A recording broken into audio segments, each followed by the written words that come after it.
مرحبا بكم. في أحد أحياء مدينة وجدة عاشت امرأة تدعى رقية، وهي خياطة بسيطة في أواخر الثلاثينات من عمرها، وتعيش وحدها في منزل قديم ورثته عن والدتها. كانت رقية معروفة بين جاراتها بهدوئها الزائد وكلامها القليل، لكنها كانت محترمة ومحبوبة. بعد وفاة والدتها بدأت رقية تنغلق أكثر على نفسها، وتوقفت عن حضور المناسبات الاجتماعية ولم تعد تستقبل أحدا في بيتها. الشيء الوحيد الذي ورثته ع... إيه، الشيء الوحيد الذي ورثته عن أمها إلى جانب المنزل كان مرآة خشبية قديمة ذات نقوش دقيقة على إطارها، إلى أن أصلها يعود إلى الجنوب الشرقي من المغرب، وربما إلى منطقة سوس. علقتها في غرفة نومها، وكانت تجلس أمامها لساعات دون أن تفعل شيئا سوى النظر إليها.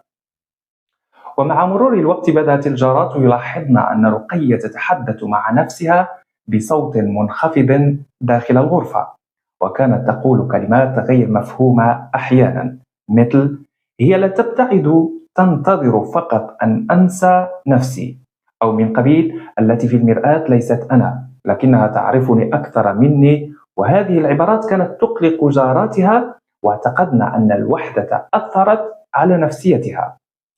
لم يحاول أحد التدخل، ظنا أنها تمر بمرحلة حزن عادي بعد وفاة والدتها في أحد أيام أبريل من عام 92 سمة وألف.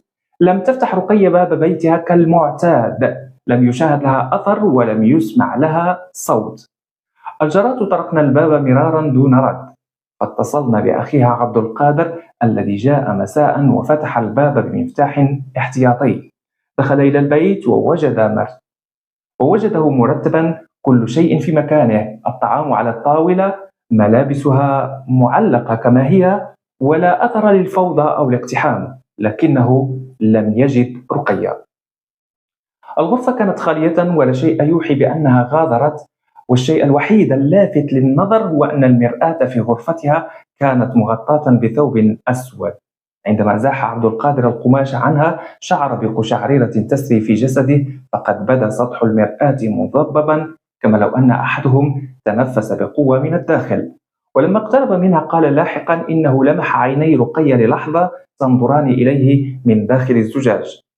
والشرطة والشرطة حضرت بعد البلاغ وفتحت تحقيقا لم يفضي إلى شيء. لم يكن هناك أي أثر لمغادرتها، لا على الكاميرات القريبة ولا على الطرقات. لم يعثر على جثة، ولا على أي دليل على هروب أو اختطاف. مرت الأيام وتم تقييد القضية ضد مجهول، ثم نسيت مع الوقت. وبعد أكثر من 10 سنوات، وتحديدا سنة 2005، جاء رجل غريب إلى محل خياطة جديد في نفس الحي، وسأل عن السيدة التي دخلت المرآة. ولما سئل من يقصد، أجاب دون تردد: رقية. كانت تملك بابا لا يفتح إلا لمن يشبهها، ثم غادر ولم يرى بعدها أبدا.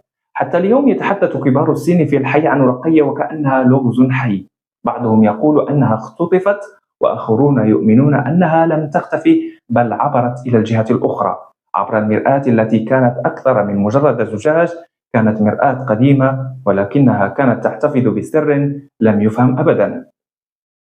هذه القصة لها جانب مظلم ومخيف، ولم تنتهي هنا. إذا كان التفاعل كبيرا على الفيديو، سنضيف الجزء الثاني، حيث نعرف ما حدث لرقية وقصة المرآة، وأين اختفت رقية، ومن وراء ذلك. دمتم ودمتن بخير. إلى اللقاء.